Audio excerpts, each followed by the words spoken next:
take you to Gravelbourg, Saskatchewan, where we're zooming in, but I recently had sort of some contact with this Val from Gravelbourg, and we're going back and forth, and all of a sudden it hits me, wait, you're the Gravelbourg Mustard lady. Please welcome to the show, Val Michaud. Thank you for joining us.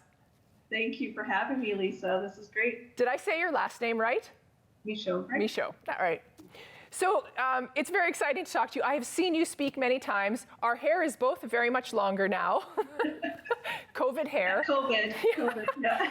But it was funny when I realized it was you, because I think, you know, I've watched you with Dragon's Den and you became very successful.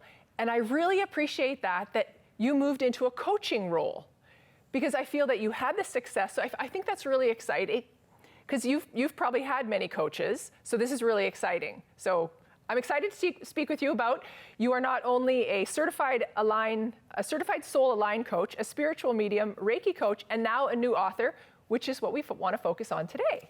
So, you have soul to soul coaching. Let's start with that. How did that start and what is it? Okay, so soul to soul coaching came about when, through COVID, you're locked down. So I just decided that I need to expand on some of my modalities that I have and maybe offer that to other people. So I dove into that, and I took an Awakener certification and 7 other different certifications during the COVID period, and became a soul coach. So within that, I then created my own business on the side, which is Soul to Soul Coaching by Val. And I love to connect with other people to pull out or draw out what their joy is, what makes them happy, what's the spark inside of them. Because a lot of us can get stuck in our day-to-day routine, and it just doesn't feel good anymore. So I'm here to help connect you to what feels good internally. So follow that intuition that you have. Yeah, I love the word intuition, and on your website is fantastic. It really, and we're going to get into all the products that you have, because you've got some amazing things. But it's, you know, through intuition, meditation, and other holistic modalities, I will help you raise your vibration. I just want you to quickly touch on vibration. Do we vibrate?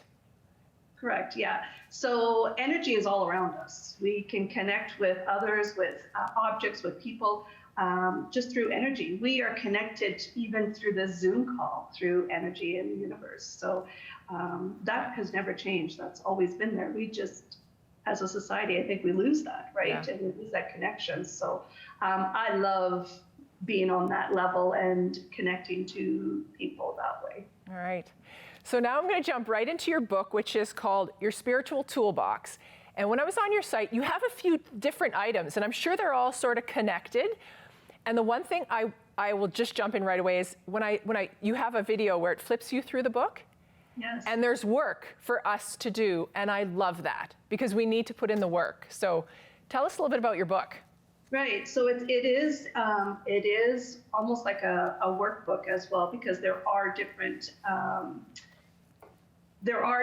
things in there that you can scroll through to help you get connected on your own, right? So I'll just touch on a few pointers that are in there. We talk about the moon phases, the chakras, meditation, how to journal, and how to connect by journaling prompts. So there will be some pages in there that will help you to get started with journaling.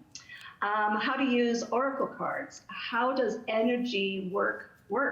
How do we connect with that? You can use, muscle testing. We can talk about pendulum work. I also talk about self-care and how you can better yourself that way, because it all starts with you internally. If we want to make a better place around us, it starts inside, right?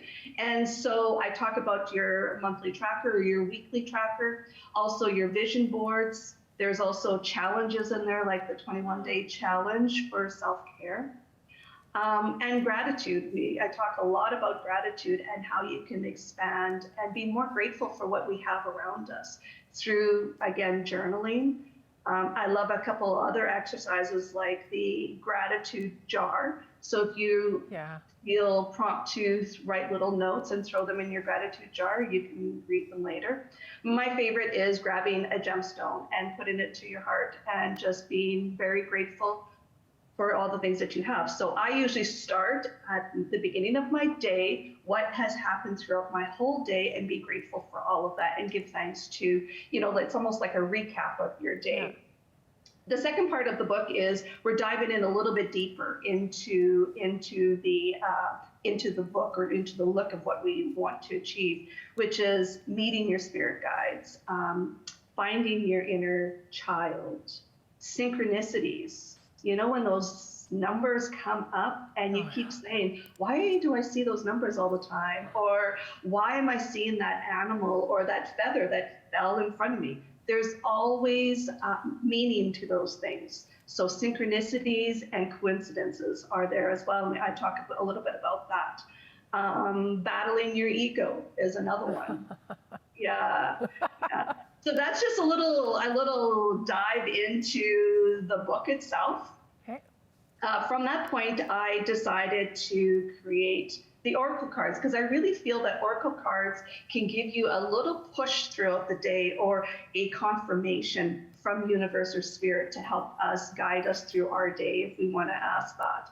And from there, of course, you can journal about it. So if you picked a card that says, let's say faith, you go to the book, the journal book, and then you can just go to that page that says faith and start journaling about it. Oh. Write down what you feel when you pull that card. Write down or draw whatever feels, whatever moves you to write that into your journal. Do so, and when you reflect back, you see a whole different picture of what has happened. So wow. Now we only have about a minute left, and I want to make sure that you've told us everything before you give any final thoughts. But any final, Yeah, so check me out on all of my social media, Facebook, Instagram, the website. But I'd love to leave you with a little final thought before I pull one card for you, Lisa, if I can do that. Okay. From my book. So the final thought is, we can live a life in two ways: going against the flow, feeling torn, pulled, or uncomfortable, or go with the flow, feeling gratitude, joy, knowing universe and spirit has a bigger plan for us if we trust. You are the light now, so let it shine. Ah, that's awesome. I kind of like that one. And there's many different quotes in the book as well that I love. And those are some of my favorite ones. But right now I'm just going to pull a card that sees fit for you today. All right. And so your card came up as trust. All right. So trust that divine timing is on your side. You are asked to trust in your intuition more, on the things that feel right. Oh. I hope that resonates with you, Lisa. Oh, it so resonates. I love it. Thank you. Good. Well, you're welcome. Well, thank you for sharing with us today. And we would have loved to come out to Gravelbourg, because we love coming out to the community, and someday we will come see you. So we just appreciate right now, with COVID, you doing this with us. Thank you, Val. Well, thank you for connecting. I'd love to get the product out there and show everyone what your soul has to offer, and see what kind of tools your toolbox is looking for. So yeah, the book is Your Spiritual Toolbox. All right. And you can see that on my website or on Amazon. All right. Well, thank you, Val. All right. Well, that was Val Michaud from Gravelbourg. We're talking about her book, Your Spiritual Toolbox. More information is going to come up on the screen, how you can contact her for more information. And definitely follow her on Facebook. She has some amazing stuff there. So there you go. Val Michaud from Your Spiritual Toolbox in Gravelbourg.